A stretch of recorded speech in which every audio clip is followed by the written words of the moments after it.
शान्ति प्रक्रियामा आएको 1.5 दशकपछि माओवादी केन्द्रका अध्यक्ष दाहालको आत्मसमीक्षा, मुखमा संविधान र मनमा विद्रोह भन्दा पार्टीमा क्षति। सरकारले समयमै तयारी गर्न नसक्दा भूतपूर्व गोर्खाहरूको मुद्दामा बेलायतसँग हुने भनिएको वार्ता प्रभावित, गृह कार्य नै हुन सकेन।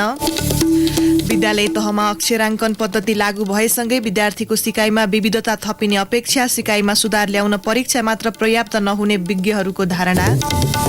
धर्म परिवर्तनमा दबाव दिन थालेको भन्दै भारत सरकारद्वारा मदर टेरेसा च्यारिटी फन्डलाई विदेशी सहायता बन्द। र Asian senior central John volleyball challenge कपको उपाधिका लागि नेपालले आज उज्बेकिस्तानसँग प्रतिस्पर्धा गर्दै। नमस्कार, कान्तिपुर डायरीका साथमा साथी रमेश र मकेशु। समाचार अब विस्तारमा। माओवादी केन्द्रका अध्यक्ष पुष्पकमल दाहालले शान्ति सम्झौता गरिसकेपछि पनि विद्रोहको रणनीतिमा अल्मलिनु कमजोरी भएको स्वीकार गर्नुभएको छ। शान्ति सम्झौता लडाकुलाई शिविरमा राख्ने सहमति गर्दा सामूहिक छलफल गर्नुको सट्टा पार्टी अध्यक्ष प्रचण्डको मनोगत निर्णयले जनवादी केन्द्रीयतामा अतिक्रमण भएको भन्दै आफ्नै आलोचना गर्नुभएको छ। पार्टीको 8औं महाधिवेशनको बन्द सत्रमा उहाँले प्रस्तुत गर्नुभएको 21औं शताब्दीमा समाजवादको नेपाली बाटो शीर्षकको राजनीतिक दस्तावेजमा आजबाट छलफल हुनेछ। केन्द्रीय समितिको चुनवाङ बैठकबाट सामान्य सैद्धान्तिक र राजनीतिक दिशाबोध गरिएको भए पनि शान्ति सम्झौतामा हस्ताक्षर गर्ने र जनमुक्ति सेनालाई क्यान्टोनमेन्टमा राख्ने अत्यन्त संवेदनशील विषयमा पार्टीमा खुलस्त छलफल नभएको दाहालको निष्कर्ष छ। प्रतिवेदनमा भनिएको छ, पार्टीका नीति, योजना, कार्यक्रमबारे समेत साझा धारणा बनाएर शान्ति सम्झौतामा हस्ताक्षर गर्नुपर्दथ्यो। वस्तुगत रूपमा सही भए पनि नेतृत्वको यो निर्णय प्रक्रियाले पार्टीभित्र आशंका बीजारोपण भयो। यसमा अध्यक्ष प्रचण्डको मनोगत र पार्टीको जनवादी केन्द्रीयता अतिक्रमण गर्ने आत्मविश्वास हावी भयो। कमजोरी त्यही नै हो। शान्ति प्रक्रियापछि माओवादीले संविधान सभाबाट संविधान निर्माण भन्दै आए पनि पालुङटार प्लेनमबाट विद्रोहको नीति लिएपछि पार्टी नीति अन्यलमा परेको थियो। तत्कालीन उपाध्यक्ष बाबुराम भट्टराईले संविधान निर्माण प्रमुख कार्यदिशा बनाउनु पर्ने भन्दै फरक मत राख्नु भएको थियो। तर अर्का उपाध्यक्ष मोहन वैद्यको समर्थनमा दाहालले विद्रोहको नीति पास गराए पनि त्यो असफल भएको थियो। घोषित विद्रोह हुन नसकेको र धोकापूर्ण रूपमा सेना समायोजन गरेको भन्दै वैद्यको नेतृत्वमा पार्टी विभाजन भएको थियो। मुखमा संविधान निर्माण, मनमा विद्रोहको नीति लिँदा शान्ति प्रक्रिया, संविधान निर्माण र स्वयं पार्टीलाई पनि क्षति भएको दाहालको मूल्याङ्कन छ। दोहोरो नीतिले प्रगतिशील संविधान निर्माणमा असर परेको र पार्टी विभाजन भएको उहाँले बताउनु भएको छ। दाहालले भन्नुभयो, विस्तृत शान्ति सम्झौतामा हस्ताक्षर गरेर जनमुक्ति सेना र हतियारलाई संयुक्त राष्ट्रसङ्घीय मिसनको अवलोकनमा क्यान्टोनमेन्टमा लगिसकेपछि विद्रोह र संविधान निर्माण दुवै कुरा एकैचोटि गरिरहनुले पार्टीमा ठूला विचारात्मक अन्यल सिर्जना गर्यो। बन्द सत्रमा दस्तावेज पढ्दै गर्दा उहाँले भन्नुभयो, अझ कतिपय सन्दर्भमा मुखले संविधानका कुरा, मनले विद्रोहका कुरा गर्ने भन्ने अत्यन्त अपारदर्शी र अवस्तुवादी काम भयो। शान्ति सम्झौता गरेर सेना र हतियारलाई क्यान्टोनमेन्टमा राखिसकेपछि विद्रोह हुन सक्दैनथ्यो। विद्रोह हुने कुरै थिएन, बरु संविधान सभाबाट अधिकतम प्रगतिशील संविधान निर्माणमा ठूलो क्षति भएको उहाँले बताउनुभयो।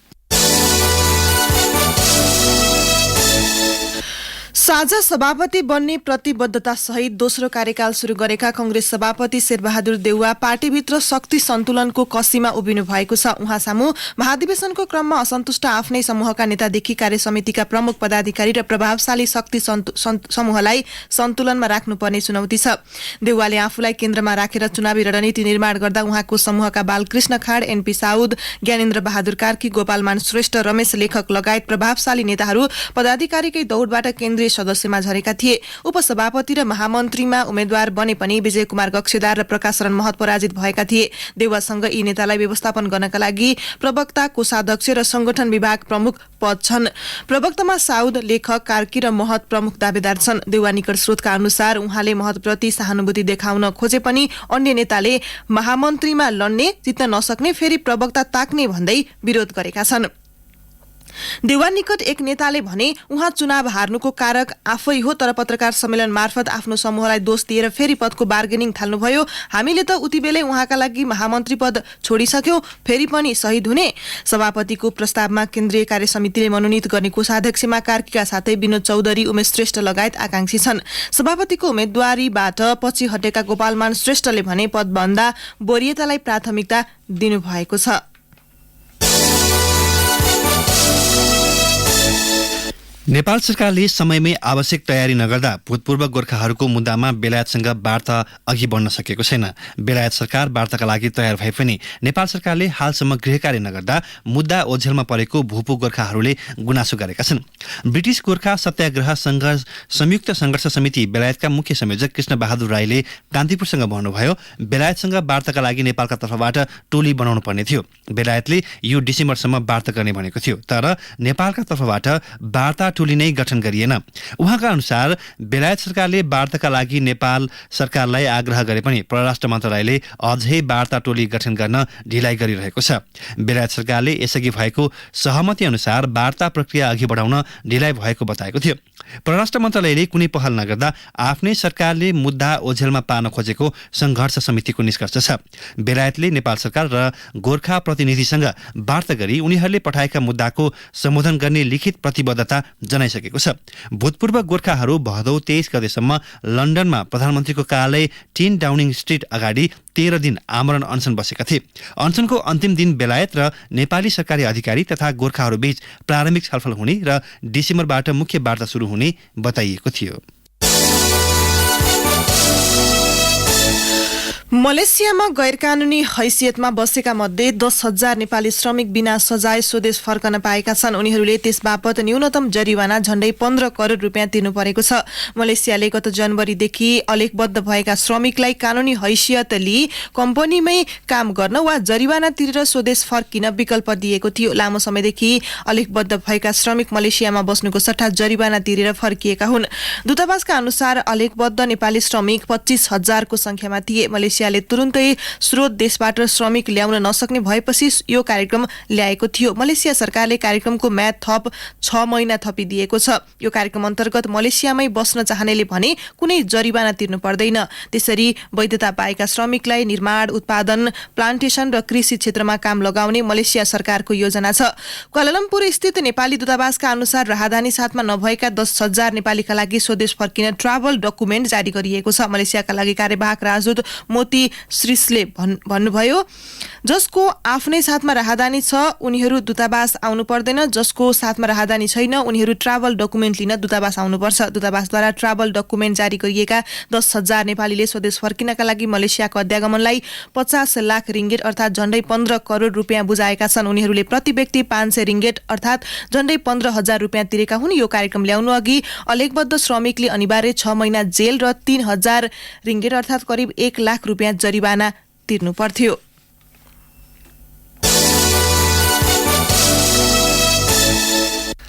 खोपका लागि आवश्यक सिरिन्ज उपलब्ध नभएपछि आजदेखि सुरु गर्ने भनिएको फाइजर खोप अभियान स्थगित भएको छ। उपत्यकाका 3 सहित 8 जिल्लामा 11 देखि 17 वर्षसम्मका बालबालिकालाई फाइजर खोप दिने सरकारको लक्ष्य थियो। कोभ्याक्स सुविधा अन्तर्गत प्राप्त 6,64,560 डोज फाइजर खोपसँगै सिरिन्ज आउनुपर्ने थियो, तर सिरिन्ज नआएपछि अभियान केही दिनका लागि पछि धकिलिएको स्वास्थ्य मन्त्रालयको भनाइ छ। मन्त्रालयका सहप्रवक्ता डाक्टर समीर कुमार अधिकारीले प्राविधिक कारणले सिरिन्ज नआएको र आउनासाथ खोप अभियान सुरु हुने बताउनुभयो। उहाँले भन्नुभयो, फाइजर खोपसँगै आउनुपर्ने सिरिन्ज प्राविधिक कारणले आएन, अभियान 1-2 दिनपछि सुरु गरिनेछ। सिरिन्ज आउनसाथ 8 जिल्लामा खोप अभियान सञ्चालन हुन्छ। स्वास्थ्य मन्त्रालयले काठमाडौँ, ललितपुर, भक्तपुर, काभ्रे, चितवन, सिन्धुली, डडेलधुरा र सुर्खेतमा फाइजर खोप अभियान सुरु गर्ने जनाएको थियो। कान्तिपुर डायरीमा अब ब्रेकको पालो। ब्रेकपछि कान्तिपुर डायरीमा अब कान्तिपुर सविस्तार। कान्तिपुर सविस्तार। विद्यालय स्तरको सिकाइ प्रभावकारी बनाउन सरकारले कक्षा 1 देखि 12 सम्म क्रेडिट आवर अर्थात् पाठ्य घण्टामा आधारित पाठ्यक्रम लागू गरेको छ। विद्यार्थीको क्रियाकलापका आधारमा विद्यालयमा पाठ्य घण्टा लागू भएको हो। कतिपयले यस्तो मापदण्डले विद्यार्थीको सिकाइ प्रभावकारी हुने बताएका छन् भने कतिले अझै पनि सिकाइ मापदण्डको न्यूनतम बिन्दु अङ्क राखेर पुरानै ढाँचामा लगिएको विश्लेषण गरेका छन्। अक्षराङ्कन पद्धति लागू भएसँगै विद्यार्थीको सिकाइमा विविधता थपिने विज्ञहरूको भनाइ छ, तर सिकाइलाई बहुआयामिक बनाउन परीक्षा मात्र पर्याप्त नहुने पनि उनीहरूको भनाइ छ।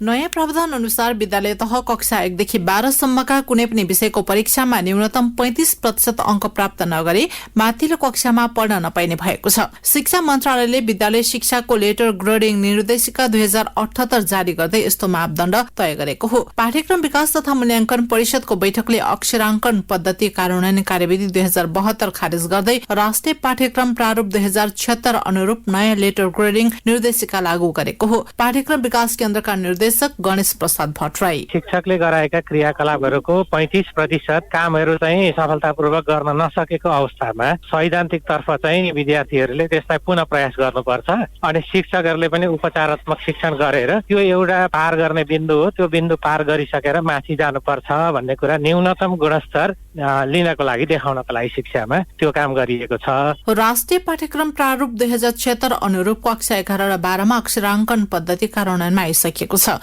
कक्षा 1, 2, 3 र 6 मा पनि कार्यान्वयनमा आइसकेको छ। यस वर्ष कक्षा 4, 7 र 9 मा कार्यान्वयन हुने केन्द्रले जनाएको छ। अब हुने मूल्याङ्कन अक्षराङ्कन पद्धति अनुरूप हुने केन्द्रको भनाइ छ। यसअघि अंकका आधारमा पहिलो द्वितीयका रूपमा विद्यार्थीको सिकाइ मापदण्ड तोकिएको थियो। अबको मापदण्डका बारेमा जानकारी दिँदै पुनः भट्टराई, 100 मा 98 ल्याउने फर्स्ट हुने, 97 ल्याउने सेकेन्ड हुने जुन भन्ने पहिलेको थियो भने त्यसको सट्टामा 90 देखि 100 सम्म कसैले ल्याउँछ भने भनाइ के हो भने 100 वटा काम गराउँदाखेरि 90 देखि 100 वटा काम गराएको छ भने ऊ A+ हुन्छ, 80 देखि 90 वटा गरिरहेको छ भने ऊ A हुन्छ। त्यसै गरेर ग्रेडमा दिइन्छ। त्यसमा 35 वटा पनि काम उसले सफलतापूर्वक गर्न सकेन, सिक्नुपर्ने कुरा सकेन भने त्यसलाई चाहिँ पुनः प्रयास गर्नुपर्छ अनि शिक्षकहरूले पुनः सिकाउनु पर्छ अनि विद्यार्थीले त्यो सकिसकेपछि मात्रै उसको मूल्याङ्कन सुरु हुन्छ भनेर भन्ने हो। यो चाहिँ अबको पद्धति अनुरूप आन्तरिक मूल्याङ्कनमा 40% आवश्यक पर्ने मापदण्ड तय गरिएको छ। विद्यार्थीले 3 पल्टसम्म परीक्षा दिन पाउने व्यवस्था गरिएको छ। राष्ट्रिय परीक्षा बोर्डका परीक्षा नियन्त्रक कृष्ण प्रसाद शर्मा, आन्तरिक मूल्याङ्कन जुन छ नि यसमा 40% ल्याउनु पर्यो। 40% अर्थात् सी चाहियो, सी ग्रेड चाहियो प्रयोगात्मक र आन्तरिक मूल्याङ्कनमा। अरूमा कम्तीमा पनि डी चाहिन्छ। अबको डी भनेको 35 हो। डी ल्याएन भने ऊ नन ग्रेड नै पाएन, नन ग्रेड भनेर उसले सर्टिफिकेट पाउँछ। त्यो चाहिँ फेरि उसले जाँच दिनु पर्यो, मौका परीक्षा दिनु पर्यो, दिन पाउँछ। मौका परीक्षाबाट पनि ग्रेड वृद्धि गर्न सकेन भने पुनः चाहिँ फेरि 1 वर्ष परीक्षा दिन पाउँछ। त्यसै 3 वर्षसम्म पायो पहिलो वर्ष अनि मौका परीक्षा अनि थप 1 वर्ष। त्यसपछि ऊ फेरि नियमित विद्यार्थी सरहले सम्पूर्ण विषयहरू परीक्षा दिनुपर्ने। कतिपयले अक्षराङ्कन पद्धतिलाई विश्वको शिक्षा पद्धति भन्दै स्वागत गरेका छन्। यसले सिकाइलाई बहुआयामिक बनाउने र शिक्षक आफै पनि सक्रिय हुनुपर्ने देखिन्छ। काठमाडौँ विश्वविद्यालय स्कुल अफ एजुकेसनका डिन बालचन्द्र लुइटेल अक्षराङ्कन पद्धतिका लागि परीक्षा मात्र पर्याप्त नहुने बताउनुहुन्छ। सिकाइ चाहिँ बहुआयामिक हुनु पर्यो। उसले अब्जर्भेसन पनि गर्न सक्नु पर्यो, उसले त्यसलाई प्रयोगमा ल्याउन पनि सक्नु पर्यो, उसले केही कुरा रचना गर्न पनि सक्ने हुनु पर्यो। ल्याउनु भनेको बहुआयामिकता प्रदर्शन गर्न सकेको हुनु पर्यो। सिकाइको जुन प्रक्रिया छ त्यो प्रक्रियालाई यो विविधतातिर पनि लानु पर्यो र त्यो विविधतालाई हामीले अकाउन्ट गर्न सक्ने पनि हुनु पर्यो। विक्रमसम्म 2035 देखि 2072 सम्म 37 वर्षसम्म विद्यार्थी मूल्याङ्कन पद्धति एउटै रहेको देखिन्छ। साबिकको एसएलसीमा उत्तीर्णाङ्क 32 को प्रावधान 2035 सालबाट प्रयोगमा ल्याइएको हो। अक्षराङ्कन पछि 2072 साल यता सुधारका नाममा 3 पटक संशोधन गरिएको छ। शिक्षा पत्रकार सञ्जालका अध्यक्ष प्रकृति अधिकारी अक्षराङ्कन पद्धतिले शिक्षामा गुणस्तर कायम गर्ने बताउनुहुन्छ। अहिलेसम्मको स्वत पास भन्ने जुन खालको भ्रम छ त्यो चाहिँ अब हट्छ कि किनभने 35% भन्दा कम ल्याउनेलाई चाहिँ माथिल्लो कक्षा नचढाउने भन्नासाथ त्यहाँबाट एउटा रोकिन्छ भने विगतमा चाहिँ यो ग्रेड वृद्धिको परीक्षा चाहिँ जति पनि विषयमा दिन पाइन्थ्यो भने जति पटक पनि दिन पाइन्थ्यो भने अब बढीमा 2 विषय र 3 पटकसम्म मात्र दिन पाइन्छ। त्यसले गर्दाखेरि अब गुणस्तर ठ्याक्कै यहाँबाट सुरु हुन्छ, गुणस्तर चाहिँ देखिन्छ। पहिले सैद्धान्तिक तर्फ थोरै अङ्क प्राप्त गर्ने विद्यार्थीलाई पनि शिक्षकले प्रयोगात्मक तर्फ पूर्णाङ्क बराबर अङ्क दिएर उत्तीर्ण गराउने गरेका थिए। नयाँ पद्धतिले त्यस्ता प्रवृत्तिलाई निरुत्साहित गर्ने विज्ञहरूले बताएका छन्। पाठ्यक्रम विकास केन्द्रका पूर्व कार्यकारी निर्देशक दिवाकर ढुङ्गेल अक्षराङ्कन पद्धतिले हरेक विद्यार्थीको सिकाइमा एकरूपता ल्याउने दावी गर्नुहुन्छ। परीक्षकले सबैलाई पास गर्दै लाने भन्ने होइन। टिचरले कुनै पनि विद्यार्थीलाई नसिकिकन नछोड्ने गर्नुपर्छ। हरेक विद्यार्थी सिकेकै हुनुपर्छ। त्यो सिकाउने जिम्मेवारी शिक्षकलाई प्रोत्साहित गर्ने, इनेबल गर्ने त्यही काम सरकारको हो। फेरि विद्यालय तहमा विद्यार्थीको सिकाइलाई अक्षराङ्कन पद्धतिमा लगेसँगै शिक्षकलाई भार हुने कतिपयको भनाइ छ। यस्तै सिकाइ पनि खर्चिलो हुन सक्ने आकलन गरिएको छ। विद्यार्थीलाई सर्वोत्कृष्ट ठहर्याउन 3 घण्टाको परीक्षा मात्र पर्याप्त नहुने विज्ञहरूले बताएका छन्। अक्षराङ्कन पद्धतिको उद्देश्य पूर्तिका लागि सरकारले शिक्षकका लागि तालिमको व्यवस्था, विद्यार्थीको सिकाइमा विविधता ल्याउन सके मात्र उद्देश्य पूरा हुनेछ। होइन भने नीति र प्रावधान लागू नहुने पुरानै पद्धति दोहोरिने खतरा रहन्छ। रेडियो कान्तिपुरका लागि पार्वता चौधरी। कान्तिपुर सविस्तार।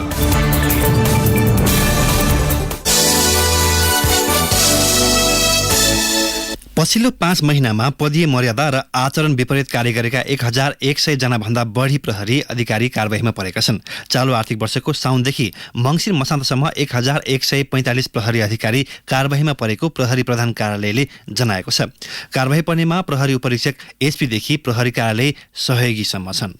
नेपाल प्रहरीले वैदेशिक रोजगारी र अध्ययनमा जाने नेपालीको चाप भएका 6 देश र संयुक्त राष्ट्र संघ मुख्यालयमा प्रहरी सहचारी राख्न प्रस्ताव गरेको छ। प्रहरी प्रधान कार्यालयले गृह मन्त्रालयलाई पत्र पठाउँदै मलेसिया, कतार, साउदी अरब, चीन, बंगलादेश, संयुक्त अरब इमिरेट्स UAE तथा संयुक्त राष्ट्र संघका लागि नेपालको स्थायी प्रतिनिधि कार्यालयमा प्रहरी वरिष्ठ उपरीक्षक SSP को दरबन्दी रहने गरी प्रहरी सहचारी राख्न आग्रह गरेको हो। प्रहरी प्रवक्ता SSP बसन्त बहादुर कुँवरले वैदेशिक रोजगारी र अध्ययनमा जाने नेपाली नागरिकको बढी चाप भएका देशमा प्रहरी सहचारी राख्नुपर्ने प्रस्ताव गृह मन्त्रालयमा पेश गरिएको बताउनुभयो।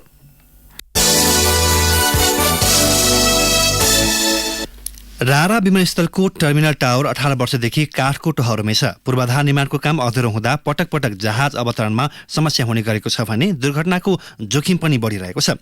2060 कार्तिक 2 देखि उडान सुरु भएको विमानस्थलमा सुविधायुक्त टावर बनाउने योजना निकै अघिदेखिकै हो। पूर्वाधार निर्माणमा ढिलाइ हुँदा यात्रुहरू शास्ति भोग्न बाध्य छन्।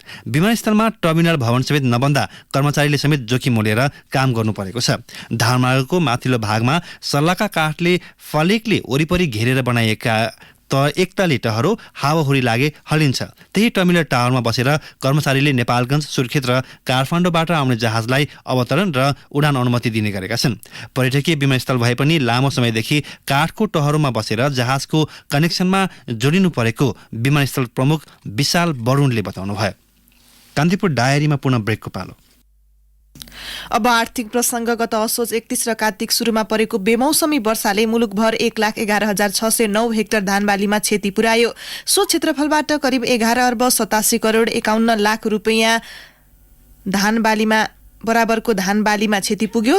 कार्तिक 11 मा बसेको मन्त्री परिषद बैठकले पीडित किसानलाई वर्गीकरण गरेर राहत दिने घोषणा गर्यो। वर्गीकरणका आधारमा राहत वितरण गर्दा करिब 5 अर्ब 52 करोड खर्च सरकारी अनुमान थियो। नोक्सानको आधा मात्रै क्षतिपूर्ति दिने मनसाय बनाएको सरकारले 2.5 महिना बितिसक्दा पनि राहत वितरण गरेको छैन, न त सबै पीडित किसानको विस्तृत विवरण नै संकलन गरेको छ। राष्ट्रिय कृषक समूह महासंघ नेपालका अध्यक्ष नवराज बस्नेतले भन्नुभयो, राहत त तत्काल उपलब्ध गराउनुपर्ने विषय हो। दिइहालेको भए किसानले सरकार भएको महसुस गर्ने थिए। धानबालीमा नोक्सानी बेहोरेको 2.5 महिना बितिसक्दा पनि राहत वितरणको पत्तो छैन। किसान निराश मात्र छन्। राष्ट्रिय किसान आयोगका अध्यक्ष प्रेम दंगालले पनि राहत वितरणमा सरकारले गम्भीर लापरवाही गरेको आरोप लगाउनुभयो। कान्तिपुर डायरीमा अब अन्तर्राष्ट्रिय प्रसंग। धर्म परिवर्तनमा दबाव दिन थालेको भन्दै भारतले मदर टेरेसा च्यारिटीलाई विदेशी सहयोग बन्द गरेको छ। मदर टेरेसा च्यारिटीमा विदेशबाट प्राप्त भएको सहयोग इसाई धर्मको प्रचारमा खर्च गरेको भन्दै भारतले विदेशी सहयोग नवीकरण रद्द गरेको बीबीसीले जनाएको छ। हिन्दू समुदायले आफूलाई इसाई धर्म मान्नका लागि दबाव बढ्दै गएको आरोप समेत लगाएका छन्। मदर टेरेसा च्यारिटीले अनाथ बालबालिका, विद्यालय, स्वास्थ्य लगायतका क्षेत्रमा काम गर्दै आएको छ। तथापि पछिल्लो समय धर्मको प्रचार गरेका कारण सो संस्था विवादित बन्दै आएको छ। सो संस्था सन् 1950 मा स्थापना भएको हो। अब खेल प्रसंग। Asian senior central John volleyball challenge कपको उपाधिका लागि नेपाली महिला टोलीले आज उज्बेकिस्तानसँग प्रतिस्पर्धा गर्दैछ। ढाकामा हिजो भएको लीग चरणको अन्तिम खेलमा नेपालले किर्गिस्तानलाई 3-0 को सोझो सेटमा हराउँदै नेपालले फाइनलमा उज्बेकिस्तानसँगको उपाधि भिडन्त पक्का गरेको हो। अपराजित रहेको नेपालले किर्गिस्तानमाथि हिजो 25-8, 25-14 र 25-17 को सेटमा जित हात पार्यो। राउन्ड रोबिनको आधारमा भइरहेको प्रतियोगितामा नेपालले 5 खेलबाट 14 अङ्क जोडेको छ। नेपालले यसअघि श्रीलङ्का, मालदिप्स, बंगलादेश र उज्बेकिस्तानलाई पराजित गरेको थियो। अब मौसम सम्बन्धी जानकारी। काठमाडौँ उपत्यका सहित मुलुकका अधिकांश भूभागमा मौसम बदली हुने मौसम पूर्वानुमान महाशाखाले जनाएको छ। पहाडी भूभागको 1-2 स्थानहरूमा हल्का वर्षाको सम्भावना छ। हिमाली क्षेत्रमा हिमपातको सम्भावना रहेको महाशाखाले जनाएको छ। न्यूनतम तापक्रम 4 डिग्री सेल्सियस मापन गरिएको काठमाडौँ उपत्यकाको अधिकतम तापक्रम आज 16 डिग्री सेल्सियससम्म पुग्नेछ। सूर्योदय बिहान 6:53 भयो भने सूर्यास्त साँझ 5:17 हुनेछ। अवस्था यिनै प्रसङ्ग सहित कान्तिपुर डायरीको यो बुलेटिन अहिलेलाई यही सकिन्छ। साथी रमेश र म के सुविधा हुन्छौ। नमस्कार।